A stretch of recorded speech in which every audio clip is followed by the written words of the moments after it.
She inherited her dead mom's house and her fiancé told her to sell it so he could have a better life. He wants her to sell the house her dead mother left her. Not because they are in financial crisis. Not because there is some emergency. Because he wants a nicer place to live. And she is actually considering it. She has been with this man for almost 2 years. He still lives with his parents. He does not own a single thing of real value. And he is sitting there with a list of demands about what she should do with a property she inherited when her mother passed away. The audacity of that is almost hard to process.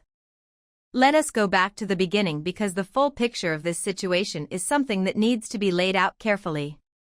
Our narrator has been with her fiancé for close to 2 years.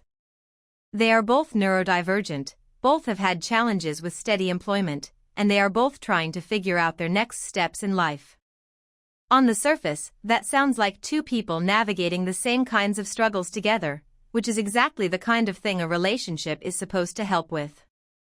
She is currently enrolled in online classes through Bureau of Rehabilitation Services, classes that end in July, actively working towards something better. She is not sitting still. She is not waiting for life to happen to her. She is putting in the effort on a daily basis, showing up for coursework, managing the mental load of being a student while also managing a household and a relationship and a grief that never fully goes away. She wakes up and does the work even when motivation is nowhere to be found, even when the future feels uncertain, even when the people around her are not matching her energy. She is moving forward, steadily, one step at a time, even when it is hard. Her fiancé works at a store inside a casino. That is his current situation. He is not saving up to buy a home. He is not building toward anything concrete. He is not enrolled in classes, not pursuing certifications, not doing anything visible to close the gap between where he is and where he says he wants to be. He is living at his parents' house, comfortable, with no mortgage, no rent, no utility bills splitting his paycheck, no major financial pressure sitting on his shoulders at all. He eats meals in a home someone else pays for. He sleeps in a room that costs him nothing. And from that cushioned, risk-free position, he has decided to have loud opinions about what she should do with property that does not belong to him, was never offered to him, and that he has contributed absolutely nothing toward. Now here is the part that really matters. Her mother passed away almost 5 years ago and left her a house. Her name is on it along with her sister's name. The home is paid off completely. There is no mortgage hanging over it, no monthly payment bleeding her dry, no bank involved, no lender waiting to foreclose if she misses a payment. It needs some repairs, she said so herself, but nothing catastrophic. A leaky faucet, maybe some flooring, maybe a roof that will need attention down the line. Nothing that a little planning and a modest savings account could not handle over time. This is a fully owned, debt-free property that was left to her by her late mother. Sit with that for a moment. That is not just a line on a balance sheet. That is a legacy. That is the last tangible thing her mother gave her in this world before she left it. Every wall in that house has a memory in it. Every corner holds something that no apartment lease could ever replicate. The smell of the rooms, the particular creak of a floorboard, the way afternoon light falls through a certain window. These are not things you get back once you hand over the keys. Selling it would not just be a financial transaction. It would be handing over a piece of her grief, a piece of her history, a piece of the woman who raised her. And he wants her to sell it. His reasoning, if you can even call it that, is that she should sell the house, get an apartment somewhere, and that it would only be for a few years. Just temporarily. Just until things get better. Just until one of them is making good money. He is framing it like a practical decision, like a logical next step, like something a reasonable adult who has thought it through carefully would do. He probably even believes that framing. He probably sat down and felt quite sensible about it. But when you actually look at what he is proposing, it falls apart immediately and completely. Rents in their area start at $1,600 to $1,800 a month at the cheapest. She currently pays nothing to live in that house. Nothing. Zero. Not a dollar. So he wants her to go from paying $0 a month in housing costs to paying somewhere around $1,600 a month minimum, every single month, with no end date that anyone can guarantee, while simultaneously selling the only property she owns outright in a market where home prices are not going down and where she will almost certainly never be able to get back into homeownership at that same zero-cost baseline again. Once that house is gone, it is gone. There is no buying it back. There is no undoing it. There is no version of this plan where she comes out ahead. That is not a practical suggestion. That is the opposite of a practical suggestion. Here is a detail that tells you a lot about where this man's head is. She mentioned that his father was an engineer before retirement and his mother worked as a church secretary. She knows he is used to a certain standard of living. She said it plainly, without resentment almost, like she is trying to be generous and fair to him even while describing something that is actively hurting her. But think carefully about what she is actually describing. He grew up in a household with professional income, with stability built over decades, with a comfortable and predictable middle-class life where the heat was always on and the fridge was always stocked and nobody lay awake at night wondering how the rent would get paid. He has never had to rough it. He has never had to make choices between groceries and a bill. He has never experienced the specific and lasting anxiety that comes from knowing the floor beneath you could give way at any moment. And now he is looking at their situation together and he is dissatisfied, not because they are struggling in a dangerous or urgent way, but simply because the aesthetic of their life does not match the standard he was raised in. The house is not sleek enough. The neighborhood is not what he pictured. The whole arrangement does not feel like the life he believes he should be living. And instead of doing the internal work that realization requires, instead of asking himself what he needs to do differently to build toward that vision, he wants her to liquidate her inheritance so the picture looks better in the short term. She, on the other hand, grew up in a household that was poor for a long time. She knows in her bones what it means to have very little. She knows the way poverty follows you, the way it shapes your decisions and your fears and your understanding of what safety actually feels like. She knows how hard it is to rebuild from nothing because she has watched people try and seen how long it takes and how many things have to go exactly right. And she knows, even if she is not putting it in those words in her post, that selling that house would mean giving up the one thing standing between her and a fall she might not recover from quickly. A paid-off home is not just an asset. It is a floor beneath your feet. You can lose a job, miss a paycheck, face a sudden medical bill, go through a hard season in your life, and that house still exists. You still have somewhere to be. The roof is still yours. No landlord can raise it. No lease can expire. It is simply there, solid and unchanging, in a world where very few things are. The moment you sell it and sign a lease at $1,600 a month, that floor disappears entirely and you are one bad month away from a crisis with no cushion left to catch you. He also told her he wants to delay the wedding until at least one of them is in a great job making lots of money. So let us add that to the list. No wedding yet. Sell your house. Move into an apartment you have to pay for every month. Keep waiting indefinitely for a milestone that has no timeline attached to it. No ring date, no venue booked, no plan on paper, just a floating condition that she has to wait on while he continues doing exactly what he has been doing. She is supposed to dismantle her financial safety and then sit patiently in an expensive rental, paying money she never had to pay before, waiting for a future he has not taken any concrete steps to build. What exactly is she getting out of this arrangement right now? What is he contributing that justifies this level of say in decisions that are hers alone to make? And there is something else worth sitting with quietly. He lives with his parents. He is not selling anything. He is not giving up a single comfort. He is not contributing to a savings account for their shared future. He is not making a sacrifice anywhere in this plan. The entire proposal is constructed entirely around her sacrifice. Her financial security is the raw material. Her mother's legacy is the thing being cashed in. Her peace of mind, her sense of safety, her long-term stability, all of it is piled on her side of the table. His side of the table is empty. He keeps every comfort he currently has and gains a nicer place to visit her in. That is the whole deal. That is what he is calling a plan. That is not a partnership. That is not what an equal relationship looks like. Let us talk about what she actually said in her post, because 3 words in that post carry enormous weight. She wrote, "I feel frustrated." That is it. Not furious. Not devastated. Not clear-eyed and certain. Just frustrated, like something mildly inconvenient has come up that she has to think through. And then she said, "I do not want to sell the house right now." Right now. Like she is already leaving the door open.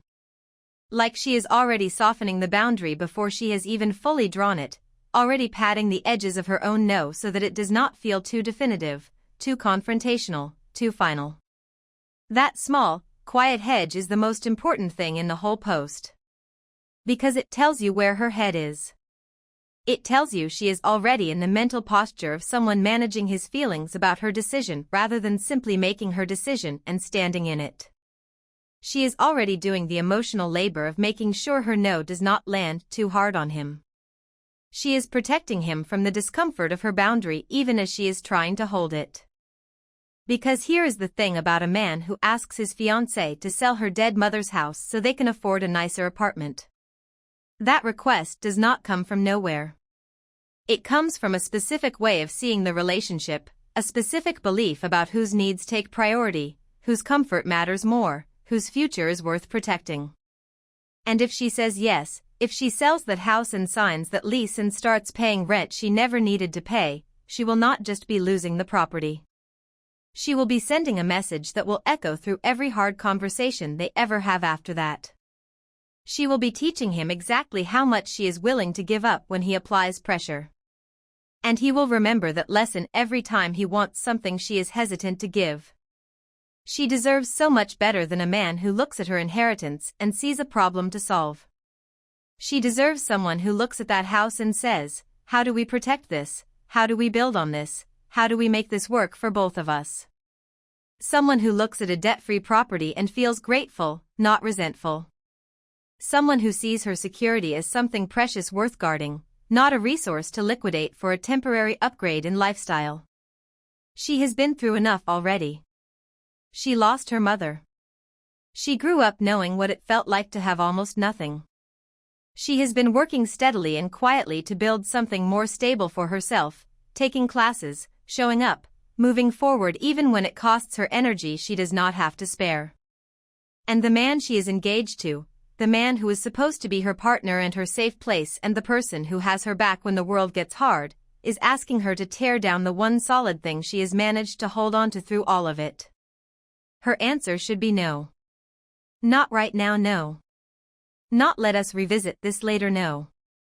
Not I hear your concerns but maybe we can compromise, no. A full, clear, unmovable, final no. And if his response to that no is pressure, or guilt, or a quiet withdrawal of warmth, or a threat to the future of the relationship, then she has learned something about him that she absolutely needed to know before she ever walked down that aisle. The house stays. And if he cannot accept that, then maybe the engagement should be the thing that goes. He accidentally hit her with a ball and she slapped him in front of everyone. He walked out and never looked back. She wound up. She pulled her arm all the way back. And in front of 3 volleyball courts full of people, including her own coworkers, she open-hand slapped her boyfriend across the face as hard as she could. Because he accidentally hit her with a ball. Let that land for a second. He was on the other side of the net, maybe 5 feet away. The game was already over. People were milling around, talking, laughing, deciding if they wanted to play again or call it a night. The energy was relaxed and easy, the way it always is when casual recreational sports wind down and everyone is just existing in that loose, comfortable space between the game and the parking lot. He casually tossed the ball up and over the net. It was not a spike. It was not a throw with force or intent. It was the kind of thoughtless, low-stakes toss that happens constantly in these settings, the kind nobody even registers because it means absolutely nothing. The ball caught her on the side of the head. It probably stung a little. Her friends laughed, the way friends do when something mildly embarrassing and completely harmless happens to someone they care about. He immediately felt bad and walked over to apologize, crossing the court toward her with the body language of someone who genuinely did not mean it and wanted her to know that. He did not even finish the sentence. He had barely gotten the words, "I did not mean to," out of his mouth before she slapped him. Full wind-up. The kind of motion that takes deliberate physical effort, that requires a person to draw their arm back and commit to what comes next. Hard enough that he says he was stunned, hard enough that he could not believe what had just happened, hard enough that the sound cut through the ambient noise of the courts and turned heads from every direction. He stood there for a moment absorbing it, that specific kind of shock that is not just physical but existential, the feeling of suddenly not recognizing the world you thought you were standing in. Everyone saw it. Her coworkers.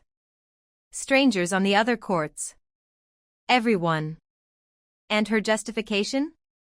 "Well, that hurt when you hit me in the head." He did not yell at her. He did not argue. He did not make a scene or give the crowd anything more to watch. He said, "You seriously just slapped me," and then he walked off the court with the kind of deliberate, measured calm that only comes from a person who is holding something enormous very tightly inside. He put on his shoes in silence, every motion careful and contained, went to her place, collected his dog, and went home. No explosion. No retaliation.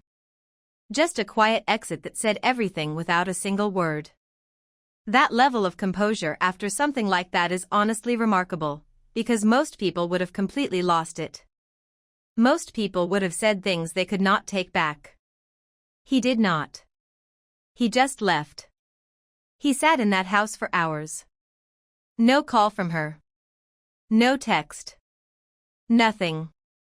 Think about what those hours must have felt like, sitting alone with a dog and the echo of something that should never have happened, running the moment over and over in your mind and not quite being able to make it fit into the version of your relationship you thought you had.